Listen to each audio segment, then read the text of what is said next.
So from this 50-50 position, in an ideal world, I can pick this inverted heel hook up straight away and I finish the match right there. However, if my partner is familiar with 50-50 and leg attacks, he will likely move into the traditional 50-50 position, which we see both for leg lock, gi, no gi reasons.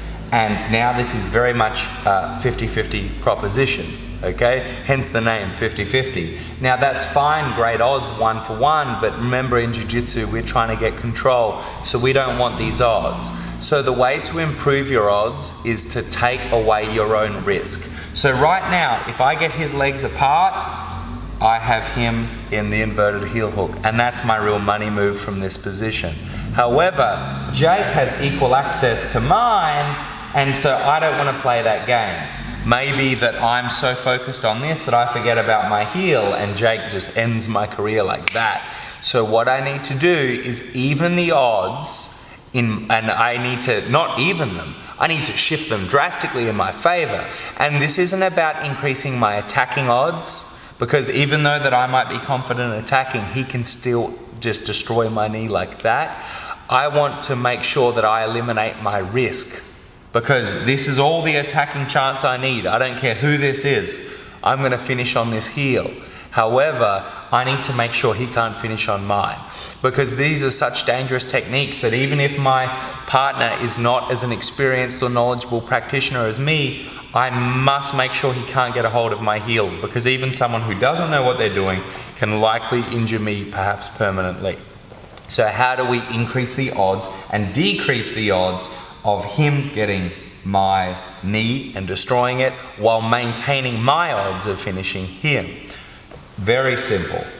His knee is inside my thighs, as is mine in his. My knee is on his side of his thighs here. So, if we just open the legs up for the camera here, my goal is to get my patella, my kneecap, beyond his femurs. Okay? So I would do it simply like this. Getting my left knee in this instance to the ground. As long as it's on the ground, it's out. So I have done something called clearing the knee line, which is leg lock terminology for protecting myself. Once I have cleared this knee line, even if Jake was to inverted heel hook me, I can just rotate and pull right out. So it's very safe now. So now that I've taken care of the downside, the upside should take care of itself. So, if once I've caught here, if I couldn't catch that heel and he's got me in 50-50, I must instantly take away my risk. So, push at this knee and get your own knee to the mat. Some people in the leg lock world are calling this an 80-20 position. I personally just think of it as 50-50, and I've increased the odds in favor of me submitting him rather than vice versa. But please use any terminology you want. So once I've increased the odds, it is now time to get some control again. And I'm going to do that quite simply. If his legs are crossed like this, I'm going to try to grab them both. Okay? And I'm going to come under his far foot with my left arm, much like I'm doing a knee bar or even a rear naked choke. So, his feet are crossed here. I'm going to come under the bottom leg all the way to my elbow, and now I get my thumbless Gable grip. Now, people for a long time believed this was a dummy submission because they would do the heel hook here, and this is a dummy submission. Jake does not tap to this. So, the technique we must do if we can't uncross their legs, once we've improved our odds, is the Texas Cloverleaf. Now, I slide under his bottom leg, and now I get my thumbless Gable grip, and I drop. This is very important. I must drop my right forearm onto his shin to act as my fulcrum. Once I have done that, if Jake, you lean back for a moment, I am now going to uncross my legs and put my foot on my other foot. This is going to maximize the power of this technique and turn it from something that's painful, that taps most, to extremely injurious that will tap everybody. So once I have put my foot on top of my other foot, I am now just going to turn, just like a heel hook, and bridge. And he has to tap. Some people will tap because of the rotational force on the knee. Some of them will tap from the calf slicer. Other people will tap because of the ankle, like an Achilles lock. Others, including myself, will tap because of the lateral sideways pressure on the knee. Again, this turning almost into a quasi-sideways knee bar, which is one of the most dangerous techniques we have. So, let's have a look this entire pathway. He's locked his feet off this time in 50-50. He's protecting himself well. So I must be careful not to be finished, so I push at the knee and I get my own knee to the mat, retaining my closed legs. Now, I'm going to pull his legs to me and come under his bottom heel. And now I simply get my thumbless Gable grip and I plant my fulcrum, which is my forearm, down onto his shin.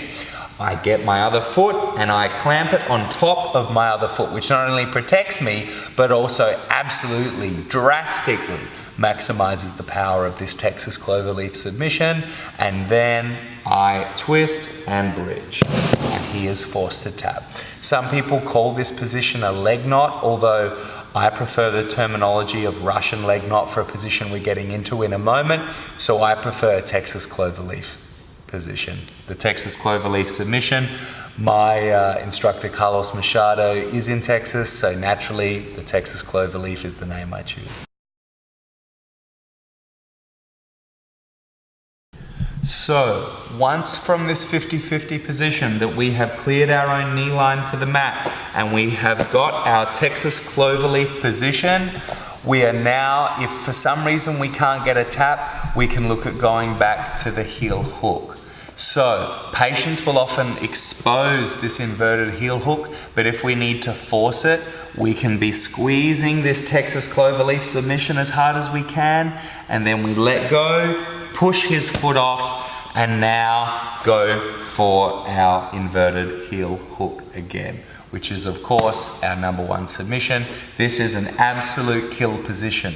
There is only one position that is better than this for finishing the inverted heel hook, and that's what we're going to get into next. So, in this video, we have seen how to go from our basic 2 Ashigurami entrances into our basic outside heel hook, our footlock, and then also transition into the 50-50 position, of which we can do the outside heel hook, transfer the heel over, the inverted heel hook from 50-50, as well as the Texas Cloverleaf position. However, all of this was presumptive of the fact that we could get his foot across our belly. If we cannot get his foot across our belly, we are going to have to transition to what we call the 411 position, and that's what we're going to do now. Hey guys, thanks for watching the video. I hope you loved it. Don't forget to subscribe to our YouTube channel or check out more of our YouTube videos here. We are a free BJJ resource bringing you BJJ techniques and tips and hacks every day for free, forever, to make your life on the mats more fun. I'm Coach Tom. I'll see you next time.